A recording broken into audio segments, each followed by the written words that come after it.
Di sini saya akan menjelaskan materi akuntansi keuangan lanjutan 1 UAS tentang jurnal eliminasi, kertas kerja konsolidasi, laba bersih dan kepemilikan minoritas. Nah, di sini yang pertama, ayat jurnal metode ekuitas tahun 20X1.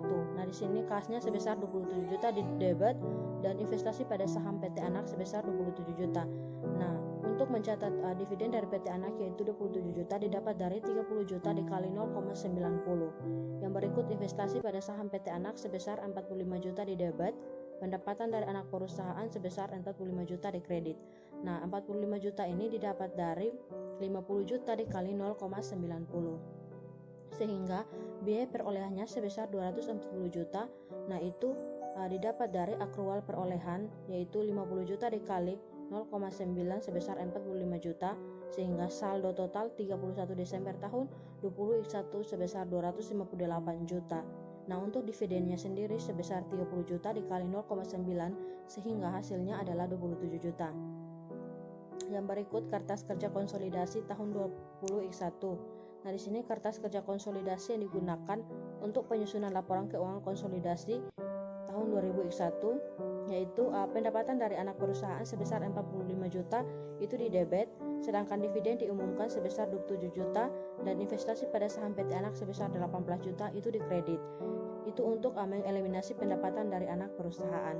Yang berikut untuk mengalokasikan laba ke kepemilikan minoritas. Nah, di sini pendapatan untuk kepemilikan minoritasnya sebesar 5 juta itu di debit, sedangkan dividen diumumkan sebesar 3 juta dan kepemilikan minoritas sebesar 2 juta. Nah, itu di kredit sehingga pendapatan sebesar 5 juta itu didapat dari dividen dijumlahkan dengan kepemilikan minoritas.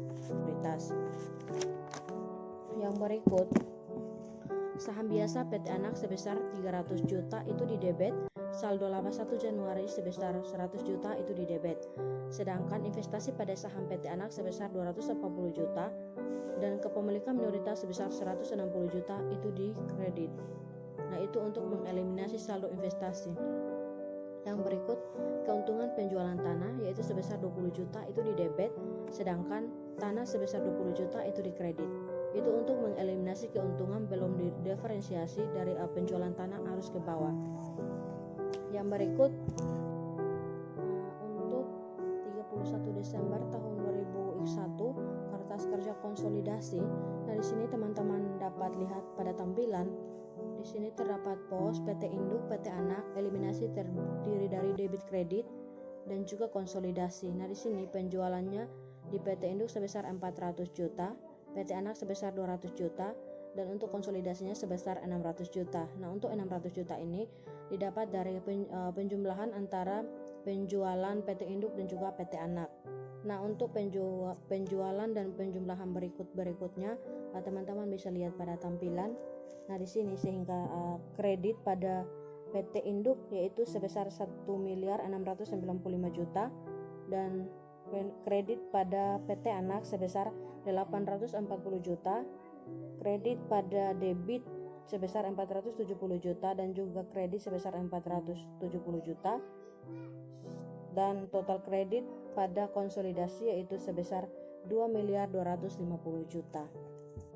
Nah, baik, di sini kita akan menghitung laba terpisah PT Induk yaitu sebesar 60 juta dikurangi dengan laba antar perusahaan belum direalisasi yaitu penjualan tanah arus ke bawah sebesar 20 juta sehingga total laba bersih laba direalisasi terpisah PT Induk yaitu sebesar 40 juta.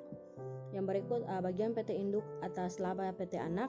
Di sini laba bersih PT Anak yaitu sebesar 50 juta dikali dengan bagian proporsional PT Anak 0,90 sehingga sama dengan 45 juta sehingga total laba bersih konsolidasi tahun 2000X1 yaitu sebesar 95 juta. Yang berikut kepemilikan minoritas. Nah, untuk kepemilikan minoritas nilai buku PT Anak pada tanggal 31 Desember tahun 2000X1 di sini saham biasanya sebesar 300 juta, saldo labanya 120 juta sehingga total nilai bukunya sebesar 420 juta. Sehingga dikalikan dengan bagian proporsional pemegang saham minoritas 0,10 sehingga kepemilikan minoritas pada tanggal 31 Desember tahun 2001 sebesar 42 juta.